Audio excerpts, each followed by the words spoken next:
कुल में जन्मा है, ब्राह्मण के घर में जन्मा है, ब्राह्मण परिवार में तेरा जन्म हुआ है, तो तू मंदिर जाया कर, देवालय जाया कर, एक लोटा जल शिव को चढ़ाया कर। आप किसी भी वर्ण के हो, ब्राह्मण हो, क्षत्रिय हो, वैश्य हो, शूद्र हो, ब्राह्मण के शरीर में रक्त है, वैश्य के शरीर में रक्त है, क्षत्रिय के शरीर में रक्त है, शूद्र के शरीर में रक्त है।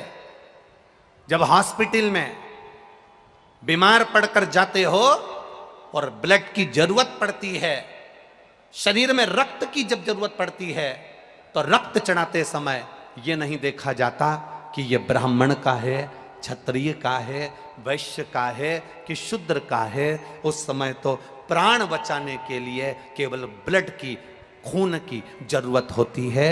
वो ब्राह्मण, क्षत्रिय और वैश्य नहीं देखा जाता, केवल रक्त देखा जाता है कि हमें रक्त चाहिए। जैसे हॉस्पिटल में केवल ब्लड देखा जाता है, खून देखा जाता है, खून की जरूरत पड़े तो ये नहीं देखा जाता कि ये ब्राह्मण का है कि क्षत्रिय का है कि वैश्य का है कि शूद्र का है। उस समय तो केवल रक्त देखा जाता है।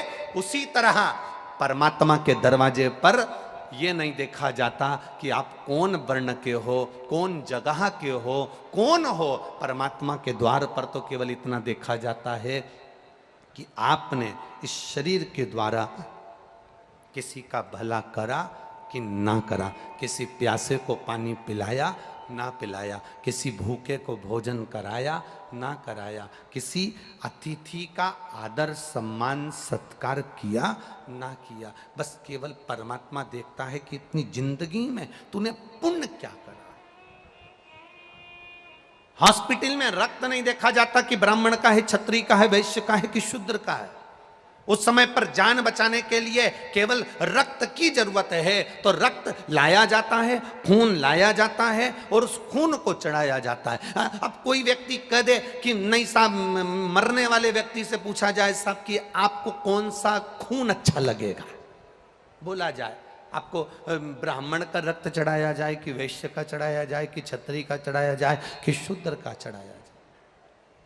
जैसे होटल में डिमांड होती है कि नहीं होती है, अरे बोलो तो जम के, सर कौन सी सब्जी लाऊं, पालक पनीर, मटर पनीर, चना पनीर, शाही पनीर, कौन सी लाऊं। उसी तरह हॉस्पिटल में कोई नहीं पूछेगा कि आपको ब्राह्मण का रक्त लाया जाए, वैश्य का लाया जाए, क्षत्रिय का लाया जाए कि शूद्र का लाया जाए, क्योंकि रक्त रक्त होता है। उस समय पर तो देखा जाता है कि व्यक्ति के प्राण कैसे बच जाएं। उसी तरह मरते समय, प्राण छोड़ते समय, मृत्यु की सैया पर पड़े हुए, मृत्यु की सैया पर जाते समय जब प्राण छूट रहे होते हैं, मरने वाले व्यक्ति से यह नहीं कहा जाता कि तुम पुलाव खा लो कि रोटी खा लो कि मक्का की रोटी खा लो कि ज्वार की रोटी खा लो। मरने वाले व्यक्ति जब अंतिम सांसें चल रही होती है, प्राण छूट रहे होते हैं, तब उससे कहा जाता है मुख से राम कह लो, कृष्ण कह लो, शिव कह लो, भगवान का गुणगान कर लो, मंत्र जाप कर लो, क्योंकि ये जीवन मिला है, इसकी सार्थकता परमात्मा के नाम से है, इसकी सार्थकता भगवान के नाम से है और भगवत भजन से है। उसकी सार्थकता मूल शिव भक्ति से है, भगवान के भजन से है।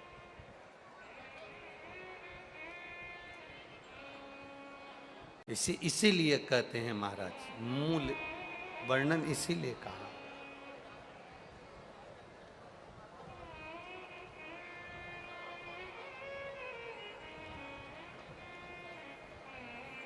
शिव शिव शिव शिव जप ले रे बंदे, जीवन है ये थोड़ा,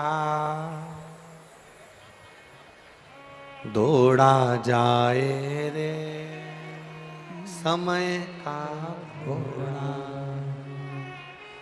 दौड़ा जाए रे समय का घोड़ा। ना तेरा ना मेरा बाबू, इस घोड़े पर प्रभु का काबू।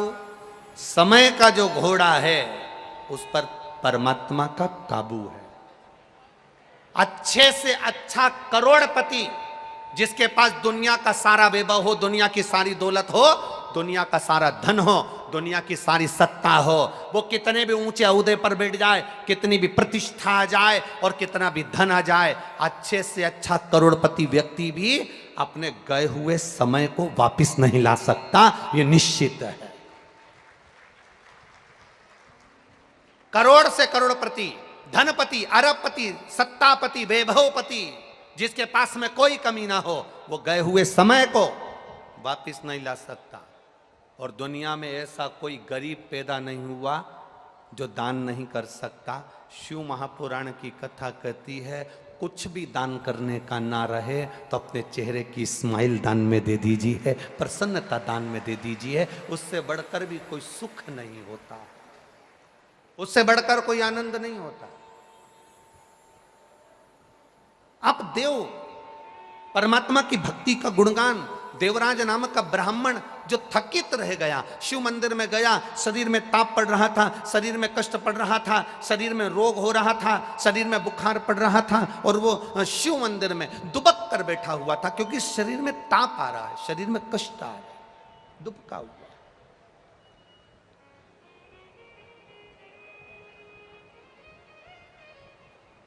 और देवराज नाम का ब्राह्मण अपने शरीर को बचाया हुआ है, जिसने कभी शिव नाम नहीं लिया, जिसने कभी शिव स्मरण नहीं करा, जिसने कभी शंकर का गुणगान नहीं करा,